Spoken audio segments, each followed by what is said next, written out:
തിരുവനന്തപുരത്തെ ഇന്ദിരാഭവനിൽ AICC നിരീക്ഷകർ അഭിപ്രായം തേടിക്കൊണ്ടിരിക്കുകയാണ്. എറണാകുളം വരെയുള്ള പ്രതിനിധികളിൽ നിന്ന് അഭിപ്രായ രൂപീകരണം നടത്തിക്കഴിഞ്ഞു ഇപ്പോൾ AICC നിരീക്ഷകർ. അതിനു മുൻപ് തന്നെ മുതിർന്ന നേതാക്കളെയും മുതിർന്ന MLA-മാരെയും നിയമസഭാ കക്ഷിയിലെ മുതിർന്ന ആളുകളെയും നേരത്തെ തന്നെ കണ്ടിരുന്നു. അങ്ങനെയാണ് N ശക്തനും തിരുവഞ്ചൂർ രാധാകൃഷ്ണനും K മുരളീധരനും ഒക്കെ ഇതിനകം AICC നിരീക്ഷകരെ കണ്ട് തങ്ങളുടെ നിലപാട്, മുഖ്യമന്ത്രിയെക്കുറിച്ചുള്ള തങ്ങളുടെ നിലപാട് എന്താണെന്ന് അറിയിച്ചത്. കൂടുതൽ വിവരങ്ങളുമായി ഇന്ദിരാഭവനിൽ നിന്ന് ഡാൻ കുര്യൻ ചേരുന്നു. ന്യൂസ് ഡെസ്കിൽ നിന്ന് R കിരൺ ബാബുവും ചേരുന്നു. ഡാൻ, ഇത് കോൺഗ്രസിൽ പതിവുള്ള ഒരു കാര്യമാണ്. നിയമസഭാ കക്ഷി അംഗങ്ങളുടെ നിലപാട് എന്താണെന്ന് AICC നിരീക്ഷകർ ചോദിക്കും. പക്ഷേ ഈ നിലപാട് എന്തായിരിക്കുമെന്ന് ഏതാണ്ട് അറിയാവുന്നതാണ്. KC വേണുഗോപാലിനായിരിക്കും പിന്തുണ കൂടുതലും കിട്ടുക. പക്ഷേ അതുമാത്രം വെച്ചുകൊണ്ടുള്ള ഒരു തെരഞ്ഞെടുപ്പായിരിക്കുമോ മുഖ്യമന്ത്രിയുടേത്? അതാണല്ലോ ഏറ്റവും വലിയ ചോദ്യം.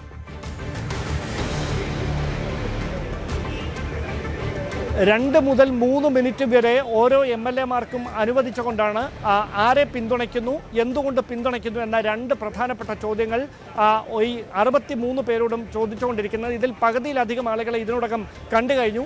ശേഷിക്കുന്നത് ഇനി പകുതി കൂടിയുണ്ട്. 3 മണിയുടെ വിമാനത്തിൽ 2 ഹൈക്കമാൻഡ് പ്രതിനിധികൾക്കും തിരികെ ഡൽഹിയിലേക്ക് മടങ്ങേണ്ടതുണ്ട്.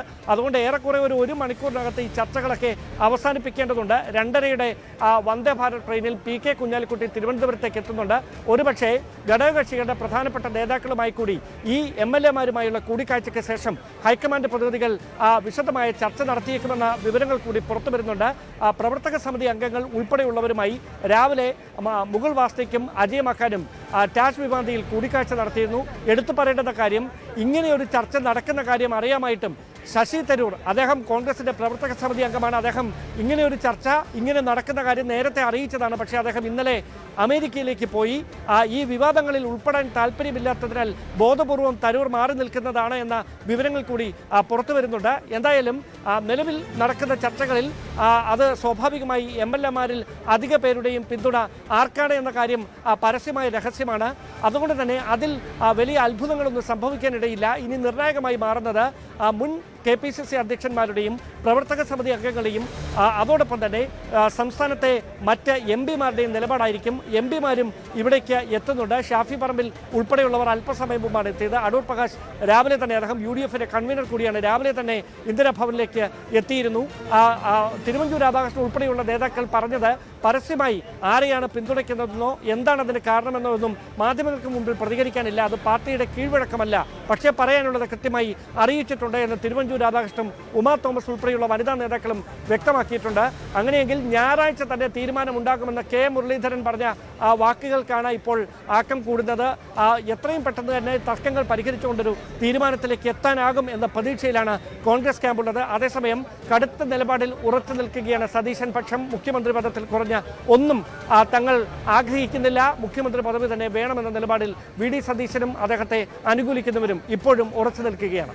ശരി, കിരൺ ബാബു കൂടി ചേരുകയാണ്. കിരൺ ബാബു, ഇങ്ങനെയൊരു MLA-മാരുടെ നിലപാട് അറിഞ്ഞ ശേഷം സ്വാഭാവികമായിട്ടും ഈ 3 നേതാക്കളെയും ഡൽഹിക്ക് വിളിപ്പിക്കുമല്ലോ. ഡൽഹിയിൽ വെച്ചുള്ള കൂടിക്കാഴ്ചയും ഉണ്ടാകും. അതിനുശേഷമായിരിക്കുമല്ലോ ഒരു തീരുമാനം ഉണ്ടാവുക. പക്ഷേ ഇതിൽ ഒരു നേതാവും പിന്മാറുന്ന ഒരു സാഹചര്യം നിലവിൽ ഇല്ലല്ലോ. ഇപ്പോൾ KC വേണുഗോപാൽ തനിക്കാണ് MLA-മാരുടെ പിന്തുണ കൂടുതൽ എന്ന കാര്യം ഉറപ്പിച്ചതിന് ശേഷം ചിലപ്പോൾ പിന്മാറിയേക്കും.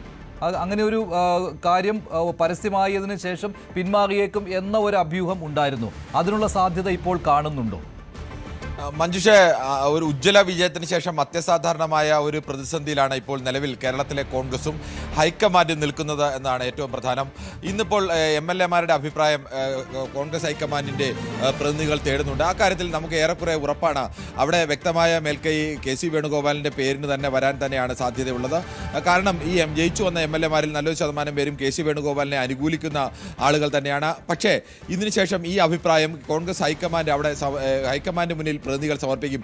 അതിനു മുന്നും ഇവർക്ക് MLA-മാരെ കാണുന്നതിന് മുന്നോടിയായി തന്നെ പ്രധാനപ്പെട്ട കേരളത്തിലെ നേതാക്കളെയൊക്കെ MP-മാരെയും പ്രധാന നേതാക്കളെയും ഒക്കെ നേരത്തെ ഇവർ കണ്ടിരുന്നു. അവരുടെയൊക്കെ അഭിപ്രായം പ്രധാനമായും തേടും. ഇനി ഘടകകക്ഷികളുടെ നേതാക്കൾ കൂടി കാണുന്നുണ്ട്. ഘടകകക്ഷികളോട് ചോദിച്ചിട്ടല്ല തീരുമാനമെടുക്കുന്നത്. പക്ഷേ ഘടകകക്ഷികളുടെ അഭിപ്രായം സ്വാഭാവികമായും നിങ്ങൾക്ക് എന്താണ് ഇക്കാര്യത്തിൽ നിലപാട് എന്നുള്ളത് ചോദിക്കും.